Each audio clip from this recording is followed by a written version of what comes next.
আর অনেক কিছু এই র্যান্ডম কথাবার্তাই শেয়ার করি। এই র্যান্ডম কথাবার্তাই কইলে খুব ভাল লাগে। আপনারা আমার অডিয়েন্সরা অত আমারে ভালোবাসেন, এত ভালো পান। আপনার লগে কথা কমু না, কার লগে কথা কমু? হ্যাঁ? ঘরে বইয়া থাকলে কথা কনের মানুষ থাকে না। আপনার ওই সব। এর লেগে আপনার সাথে কিছু র্যান্ডম কথাবার্তাই কই। আর আজকের এই কথাটা আমার জামাই নানা সাহেবরে কই। জামাই নানা সাহেব। নানা সাহেব কওয়ানোর কারণ আছে। পুরাটা ধৈর্য ধইরা হইন নইন, তাইলে বুঝবেন জামাইরে কে লেগে নানা সাহেব কইছি।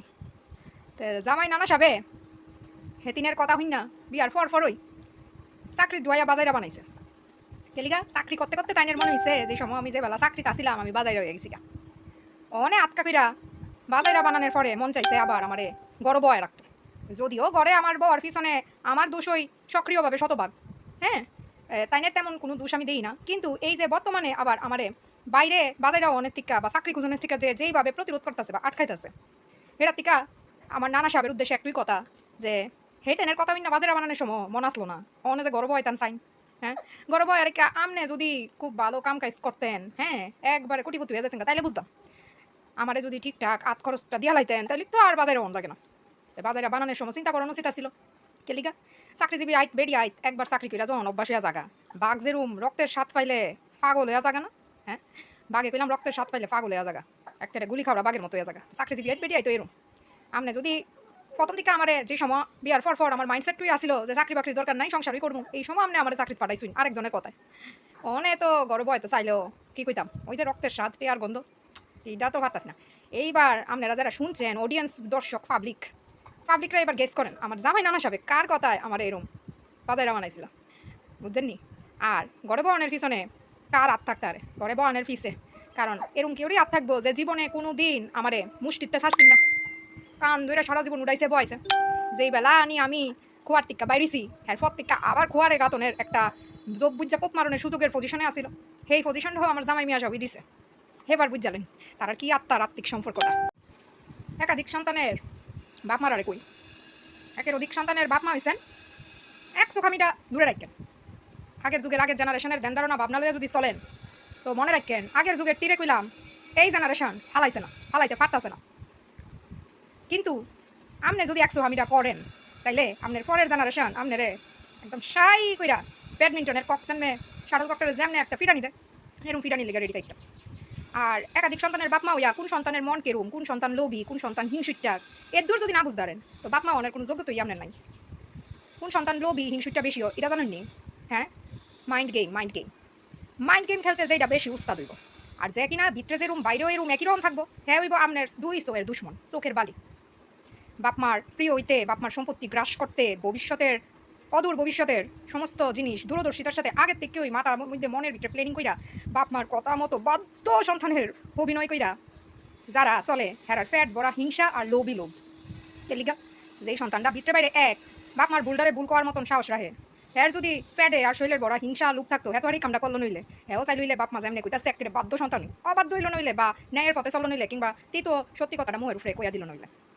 আর যেতানে লোভে হিংসায় বাপমার সম্পত্তির লোভ ঘ্রাসকরণের লিগা কি করে বাপমার সব কথা শুনে বাপমার মনে একটা জায়গা করে নেয়। হ্যাঁ, যে বাপমা ভাবে ওরে আমার কথাই উঠছে বইছে চলছে আমার কথা মতো চলে ওবিডিয়েন্ট গোল্ডেন। হ্যাঁ, হেরার প্রতি বাপমার আলাদা যে দরদটা এটা বুঝতে হইব যে এই দরদটা আসলেই কি তা রিয়েল অথেন্টিক কিনা নাকি তা এটার পিছে কোনো উদ্দেশ্য পারপাজ আছে।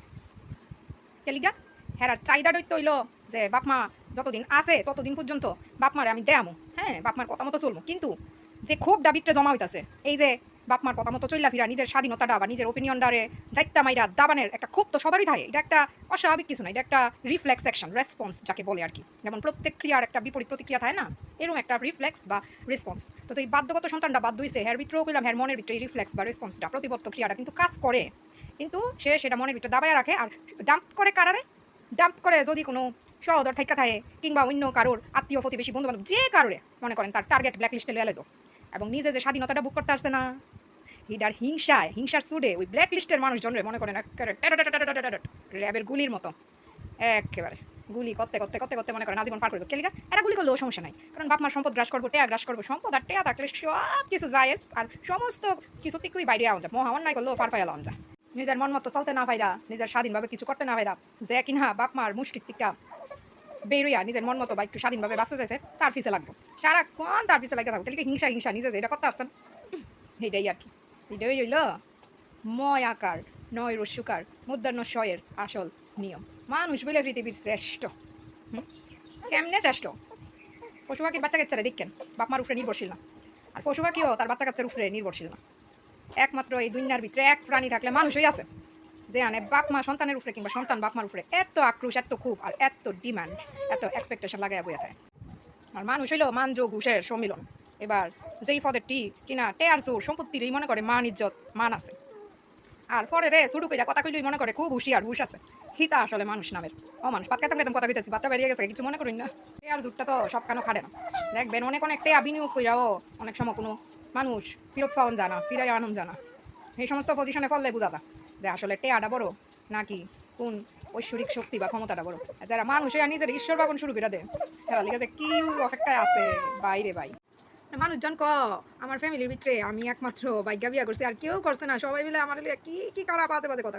হ্যাঁ, উদ্দেশ্য আমার একটুই প্রশ্ন, যারা আজে বাজে কথাটি কন যেই সময় বিয়ার লেগে আমি প্রস্তুত রেডি আসলাম, মনে মনে চাইছিলাম আমার বিয়ে হইয়া যাজ্ঞা। এই যে একটা যে কি কইতাম জেলখানা নরকে আসছিলাম আমি, আন্তিকে যাতে বিয়ার মাধ্যমে মুক্তি পাই। এই সময় আপনারা কই আসলেন? হ্যাঁ, যে সময় আমি তো আর এরকম হেই সুন্দরী উড়ফুরি ডানা কাটা পড়ি আসলাম না। যে সময় কিনা যার লগে বিয়া বইয়া গেছি গা, এর লগে পরিচয়ও আসলো না, এমনকি কেউ আমার পছন্দই করছিল না, কোনো ফিরিতের সম্পর্ক আসলো না, কিছুই আসলো না, একবারে খাইলে আসলাম। আপনারা কই আসলেন গো?